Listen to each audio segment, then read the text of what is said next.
Guys नमस्ते सन्चै हुनुहुन्छ होला नेपाली पाठन च्यानलमा तपाईहरुलाई स्वागत छ। सबैभन्दा पहिले तपाईहरु सबैजनालाई कंग्रेचुलेसन जसको अफर लेटर आएको छ, जसले भिजा एप्लाई गरिरहनु भएको छ र सबैजनालाई अल द बेस्ट पनि हैन। सबैजना तपाईहरुको भिजा लागोस् र तपाईहरुलाई सबैजनालाई डेनमार्कमा हेर्न पाऊँ मैले हैन, यहाँ आएर भेट्न पाऊँ।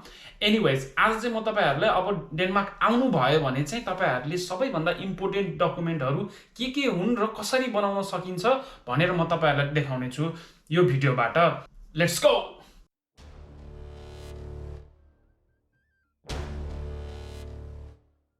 चारवटा डकुमेन्ट चाहिँ सबैभन्दा इम्पोर्टेन्ट हुन्छ डेनमार्कमा। तपाई सुरुमा आउँदाखेरि चाहिँ तपाईहरुले बनाउनै पर्ने कुराहरु, त्यसपछि बिस्तारै अरु चीजहरु बनिँदै जान्छ। आज चाहिँ आउने बित्तिकै तपाईहरुले चारवटा चीजहरु चाहिँ कसरी बनाउने, के हो त्यो सबै कुराहरु भनौं है। सुरुमा चाहिँ पहिलो नम्बरमा CPR कार्ड। त्यो CPR कार्ड चाहिँ एकदम इम्पोर्टेन्ट हुन्छ। त्यहाँ निजी भएको नम्बर हुन्छ तपाईहरुलाई दिइने छ। तपाई सुरुमा डेनमार्क आउँदाखेरि हैन, त्यसलाई चाहिँ CPR नम्बर भनिन्छ।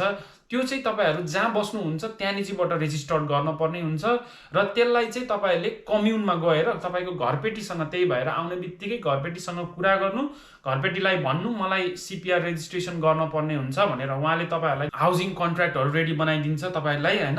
अनि त्यसपछि तपाईहरुले त्यो एप्लिकेसन गएर म्युनिसिपालिटीमा दिनुपर्ने हुन्छ। नेपाल जस्तै यहाँ निजी पनि नगरपालिकाहरुमा बाँडिएका हुन्छन् ठाउँहरु, जस्तै कोपेनहेगन एउटा नगरपालिकामा पर्छ, इसो एउटा नगरपालिकामा पर्छ, यस्तो हुन्छ हैन। त्यो तपाईहरु आउनु भएपछि तपाईहरुलाई घरपेटीहरुले भनिहाल्छ हैन। अनि त्यो निजी चाहिँ तपाईहरुको त्यसको म्युनिसिपालिटीको अफिस हुन्छ। तपाई त्यही गएर तपाईले घरपेटी एक दिनको लागि गइदिनु भयो भने अझै बेस्ट हुन्छ, किनकि उहाँहरुलाई थाहा हुन्छ हैन। रिक्वेस्ट गर्नु, उहाँले मान्नु भयो भने लिएर जानु, उहाँले हेल्प गर्नुहुन्छ तपाईहरुलाई हैन। यदि मिल्दैन भने चाहिँ अब तपाई आफै जानुहुन्छ। अब जस्तै फर एक्जाम्पल कोपेनहेगन मा बस्नुहुन्छ भने चाहिँ कोपेनहेगन मा चाहिँ तपाईहरुको कम्युन हुन्न, तपाई चाहिँ त्यहाँ चाहिँ इन्टरनेशनल हाउस भनेर हुन्छ, त्यहाँ निजी तपाई जानुपर्ने हुन्छ। त्यो चाहिँ तपाईहरुले अनलाइनबाट अपोइन्टमेन्ट लिने, एप्लाई गर्ने, त्यहाँबाट एप्लाई गरेर अनि तपाईलाई एक दिन बोलाउँछ। त्यो दिन बोलाएपछि नै तपाईहरुलाई सकभर तपाईलाई CPR कार्ड नम्बर त्यही दिन दिन्छ।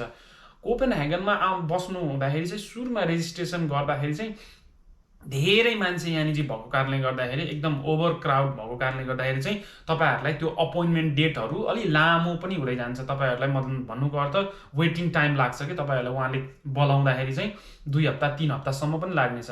तर तपाई यदि अलि बाहिरतिर बस्नु भयो भने जस्तै इसोय हैन, ग्लोस्टप यस्तो अलि टास्ट्रुप अलि बाहिर भनिन्छ यसलाई, कोपेनहेगन भन्दा धेरै बाहिर त होइन, तर जस 15 किलोमिटर 16 किलोमिटर बाहिर पर्छ। अनि त्यहाँनिर चाहिँ तपाईहरुको कम्युन हुन्छ, नजिकै कम्युन हुन्छ हैन। सानो ठाउँ भएको कारणले कम्युनमा तपाई जाने बित्तिकै कतिलाई त त्यति नै खेर पनि नम्बर दिन्छ हैन।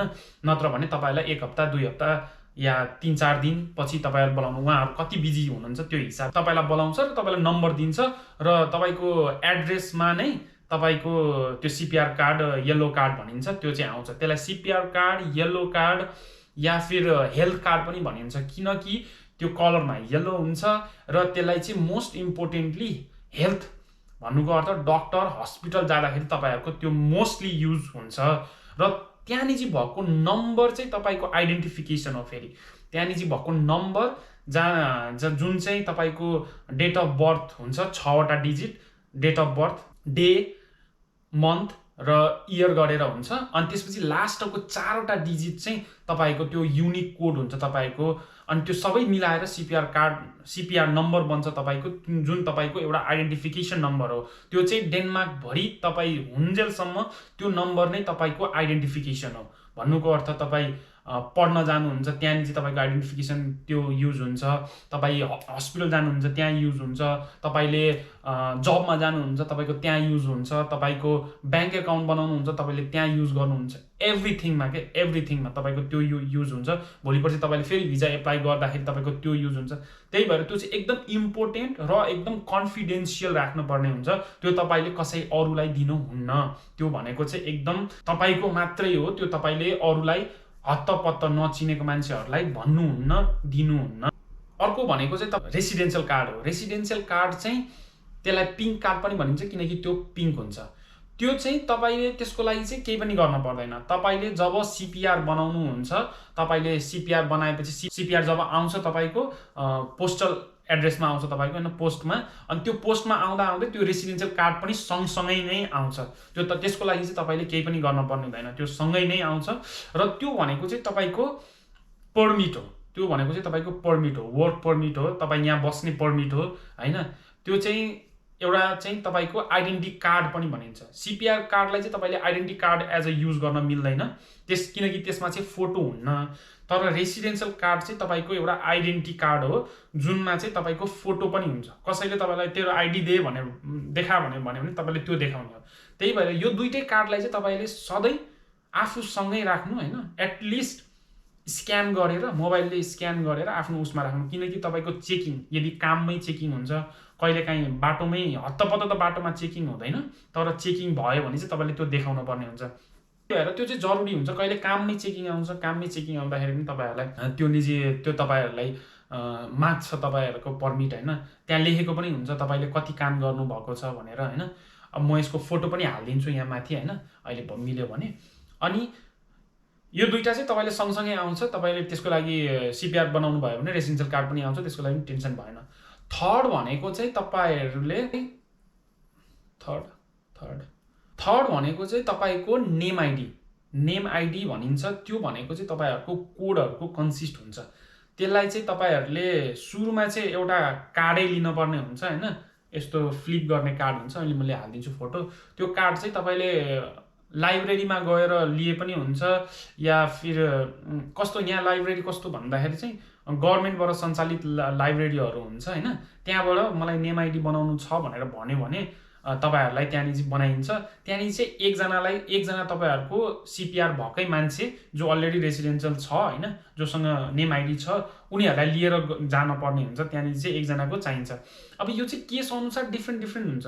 मेन भनेको सबैभन्दा सजिलो भनेको यही नै हो। कोही एकजनालाई लिएर लाइब्रेरीमा गएर नेम आइडी बनाइदिनु पर्ने छ भनेर भनेपछि त्यहाँनिर नेम आइडी बनाउँदा चाहिँ एउटा चाहिँ के भन्छ नेपालीमा 2000 years later एकजना मान्छे चाहिँ भइदिनुपर्छ कि त्यहाँनिर चाहिँ जसको नेम आइडी छ, उहाँहरूले उहाँको नेम आइडी र CPR नम्बर हालेर एप्रुभल दिनुपर्ने हुन्छ। मतलब एउटा के भन्छ मैले बिर्सेँ क्या, त्यो भनेपछि त्यो इजिली एकदम सजिलै बनाउन सकिन्छ। अनि नेम आइडी बनाइसकेपछि चाहिँ अहिले लेटेस्ट भनेको चाहिँ मिट आइडी भनेको छ होइन। मिट आइडी नेम आइडी भइसकेपछि मिट आइडीबाट पनि बनाउन मिलिहाल्छ।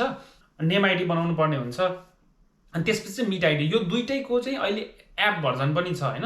एप भर्जन तपाईँले मोबाइलमा एप गर्ने। अनि यो भनेको चाहिँ के हो भन्दाखेरि तपाईँले मानौ ब्याङ्क एकाउन्ट लगइन गर्नु भएन, तपाईँले CPR नम्बर आफ्नो हाल्नुहुन्छ होइन, आफ्नो पासवर्ड हाल्नुहुन्छ होइन, अनि त्यतिमै तपाईँको त्यो ब्याङ्क लगइन हुँदैन के, सेक्युरिटी रिजनको लागि। त्यो भएर सेक्युरिटी रिजनको लागि तपाईँलाई चाहिँ फेरि नेम आइडी तपाईँको माग्छ के, तपाईँको नेम आइडी कति हो के हो भनेर माग्छ, त्यसले कोड माग्छ त्यहाँनिर चाहिँ।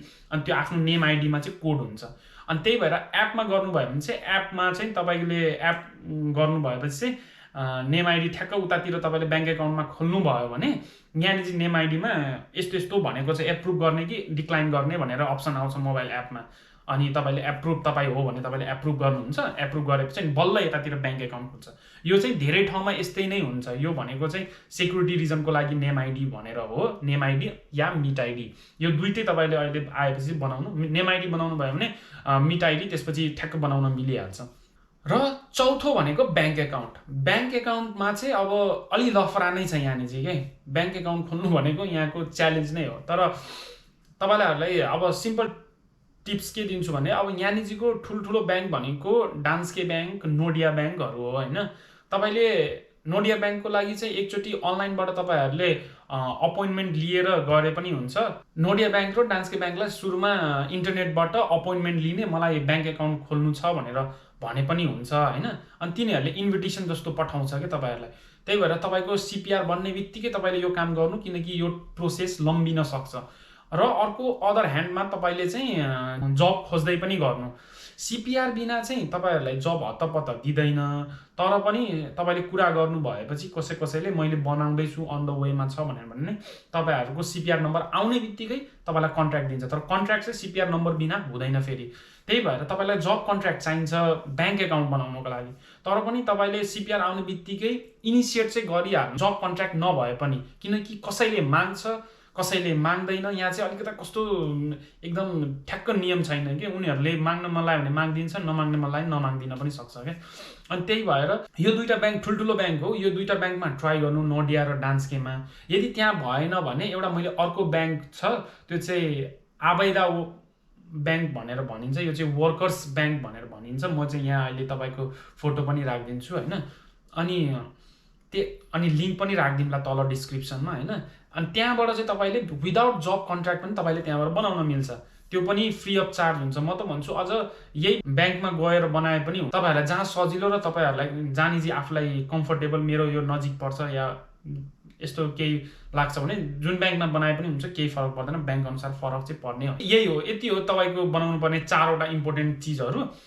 फेरि एकचोटि भनौँ, CPR कार्ड, रेसिडेन्सियल कार्ड, अनि नेम आइडी या मिट आइडी, या अनि लास्टमा ब्याङ्क एकाउन्ट। यो 4वटा चिज भएपछि तपाईँहरू सकियो, तपाईँको मेन डकुमेन्टहरू यिनीहरू नै हुन्। तपाईँहरूले यो बनाउनु भएपछि तपाईँहरूको काम सकिन्छ। त्यसपछि तपाईँहरूले जब गर्न पनि मिल्यो, लिगली गर्न मिल्यो होइन। अनि यति हो। Anyways, thank you so much for watching. अनि I wish you all the best होइन। जसले भिजा एप्लाई गरिरहनु भएको छ सबजनाको लागि wish you good luck, wish you all the best होइन। भयो भने मिल्यो भने डेनमार्कमा भेटौँला होइन। अनि मैले लिङ्क पनि हालिदिन्छु मेरो इन्स्टाग्रामको। तपाईँहरूलाई यदि कतै केही समस्या, यदि कुनै कुरामा कन्फ्युजन छ भने मलाई इन्स्टाग्राममा मेसेज गर्न सक्नुहुनेछ या फेसबुकमा मेसेज गर्न सक्नुहुनेछ। Thank you so much, have a nice day, by by.